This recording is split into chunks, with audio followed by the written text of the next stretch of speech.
Hello everybody, so I'm going to show you what I'm working on lately, this little flower piece of art, and I want to show you these silver lines. You see those right there? Can you guess what that is? Freaking aluminum foil. I tore it into strips and I pinched it and pressed it and it turned out pretty cool. So here's how I got started on this idea. I'm going to show you how I did the drips with the flowers, and right here's your big first clue. Whoops, knocked my camera down. I am using hot glue to make these lines, and then I'm doing kind of a bad job. The lines aren't perfect, but I just keep going with it. And then I'm using this alcohol ink that's silver, and I'm really not liking the shade of it. And I debated on putting this in the video, but I want to show you guys how I screw up all the time. But I think that's kind of what led me to the next thing I'm about to show you and why you're watching, the drips. So, oh my gosh, guys, it's just a hot glue gun that I made the drips with. And you can just stop watching the video now because the secret's out. It's just hot glue. That's it. But I want to show you a little bit how I do it. It's going to matter on how hot your glue gun is. I'm using one that's high heat. And I want to show you I mess up. But when your drip drips too far, just let it cool down and you can peel it right off. So you're just going to have to experiment a little bit, guys. Add a little dab of glue and wait for it to drip. And you see how that's moving? It's because I'm blowing on it. I'm trying to get it to stop dripping. I want it to drip long and I need it to stop. If it doesn't stop, then I have to redo it. But it's kind of a learning process. You're going to have to learn and figure it out yourself. Put it where you want it. I like to add some layers. That one needed a little more glue, so I'm just going to add it. Hopefully it'll drip good. And then you just work your way around whatever you're going to work on. I'm using a flower. See, is another one that dripped too far. Oh yeah, it's going to happen, guys. So try to let it dry. Right here, I'm not waiting long enough. And every time I watch this video and I poke this part, I'm like, why did I do that? I don't know. But it's funny.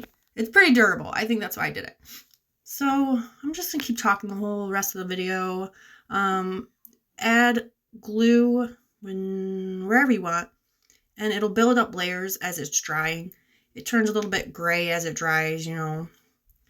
And then that's pretty much it. I don't know what else to say. Just keep watching. So just a couple of tips. When you squeeze a little bit of glue, if you kind of do a circle at the end like that, it helps with the stringies. And you just have to have patience and have fun with it. I'm just going to keep adding them and just enjoy the show. Remember, do that little twirl at the end like an ice cream cone swirl, and it will help with those stringies that you're going to get. But I did get covered in stringies at one point, and it was like, ah! So it's going to happen. So I blew on my drips a lot to get it to cool down so the glue would harden, and that's probably like the best tip is just use your mouth and blow on it. So as I said, you're going to kind of build layers, and as each layer dries, you're just going to add another drip to it, and you can tell that it's layered. You'll see at the end when I'm done. I'm sorry this video is so shaky, guys, but I did want to try to record as much as I could. But I am going to stop recording and finish up my drips and show you the final result in a minute. To make the drips look awesome, I'm going to use Let's Resin Chrome marker. It's the silver one.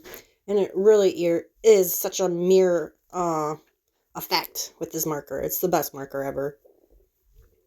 So you're just going to color those in. To get the back sides of the drips, use your fingers, be gentle, use whatever kind of tool you have handy to get the back sides. I use a Q-tip there. But that's pretty much the big secret, which is not a huge secret. I feel like I built up the anticipation for something I could have just wrote in one sentence, but I'm glad you guys had such interest in this. And here we go. Here is my final product. I sat probably for like an hour just adding drips, adding layers, putting drips where I wanted. A tip I will show you at the end, but you can use like a torch if you want your drip to go a little bit lengthier, you know, you want a little bit more drippy. Use a torch and heat it up, or perhaps a heat gun. I didn't use that, but I did use a torch on some, and I did hold my piece up so they dripped down, you know what I mean? But here's a tip. When your glue gun runs out of glue and your glue stick is always like coming apart, just put a little dab of glue right there. It'll help. So here's where I'm at. I still want to add a layer of resin to everything. I'm just going to go around and touch everything and coat everything in resin. I want to make it a little bit more sturdier, but it is pretty sturdy. And those black lines are paint markers. I also don't want those to come off. But thank you so much for watching, guys. Leave a comment. Let me know if you have questions. Bye.